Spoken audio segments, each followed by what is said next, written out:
Corona பெரும் தொற்று பணியின் பொழுது உயிரிழந்த அரசு மருத்துவரின் குடும்பத்திற்கு அரசு பணி வழங்க வேண்டும் என நாம் தமிழர் கட்சி ஒருங்கிணைப்பாளர் சீமான் அவர்கள் அறிக்கை ஒன்றை வெளியிட்டுள்ளார். உயிர்காக்கும் உயர்ந்த சேவையாற்றும் அரசு மருத்துவர்களின் ஊதிய உயர்வு கோரிக்கைகளை தொடர்ந்து புறக்கணித்து அவர்களை போராடும் நிலைக்கு தள்ளியுள்ள தமிழக அரசு குறைந்தபட்சம் கொரோனா தொற்று பணியின் பொழுது உயிரிழந்த அரசு மருத்துவர்களின் குடும்பத்திற்கு வாழ்வாதார உதவியை கூட செய்ய மறுப்பது வன்மையான கண்டனத்திற்குரியது.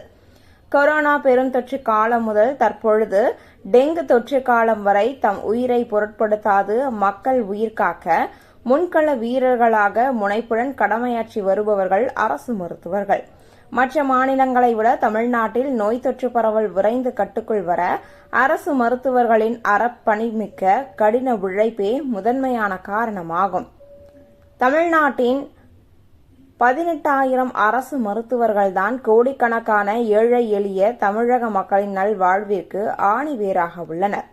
ஆடம்பர திட்டங்களுக்காக பல்லாயிரம் கோடிகளை செலவழிக்கும் திமுக அரசு 10 ஆண்டுகளுக்கும் மேலாக அரசு மருத்துவர்கள் வீதியில் இறங்கி போராடியும் அவர்களது அடிப்படை உரிமைகளை கூட இன்று வரை நிறைவேற்றாமல் அலட்சியம் செய்வது கொடுங்கோன்மையாகும். அது மட்டுமின்றி கொரோனா பெருந்தொற்று பணியின் பொழுது உயிரிழந்த 11 அரசு மருத்துவர்களின் குடும்பத்தினருக்கு நிதி உதவியும் அரசு பணியும் வழங்க வேண்டும் என்ற கோரிக்கைகளை சிறிதும் மனச்சான்று இன்றி திமுக அரசு ஏற்க மறுப்பது அதைவிடவும் பெரும் கொடுமையாகும். கடந்த 22/11/2020 அன்று மருத்துவ பணியில் இருக்கும் பொழுதே கொரோனா தொற்றால் மரணமடைந்த திருவள்ளூர் மாவட்டம் பள்ளிப்பட்டு அரசு மருத்துவமனை மருத்துவர் விவேகானந்தன் அவர்கள் மிகுந்த ஏழ்மையான குடும்பத்தை சேர்ந்தவராவார்.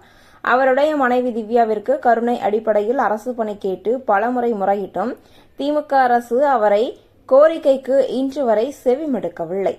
அரசு மருத்துவர் விவேகானந்தன் மரணத்திற்கு பிறகு அவரது ஏழை குடும்பத்திற்கு 1 கோடி ரூபாய் துயர் துடைப்பினையில் அரசு மருத்துவர் விவேகானந்தன் மரணத்திற்கு பிறகு அவரது ஏழை குடும்பத்திற்கு 1 கோடி ரூபாய் துயர் துடைப்பு நிதியும் அவரது மனைவிக்கு அரசு பணியும் வழங்க வேண்டும் என்று முதலில் அறிக்கை வெளியிட்டது வேறு யாருமல்ல, அன்றைய எதிர்க்கட்சித் தலைவரும் இன்றைய முதல்வருமான ஐயா ஸ்டாலின் அவர்கள்தான். தான் முன்வைத்த கோரிக்கையை தன் கையில் அதிகாரம் கிடைத்த பிறகு நிறைவேற்ற மறுப்பது அப்பட்டமான சந்தர்ப்பவாதமாகும்.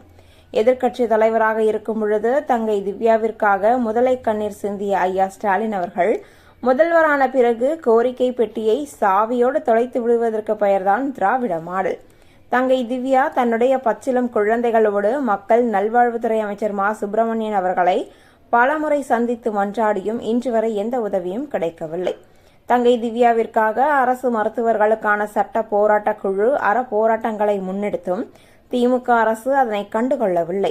வேறு வழியின்றி சட்ட போராட்ட குழு தங்கை திவ்யாவிற்கு அரசு பணி வழங்க கோரி தொடர்ந்த வழக்கில் 25/11/2022 அன்று சென்னை உயர்நீதிமன்றம் கருணை அடிப்படையில் வேலை தர வேண்டும் என உத்தரவிட்ட பின்னரும் திமுக அரசு வேலை வழங்கவில்லை.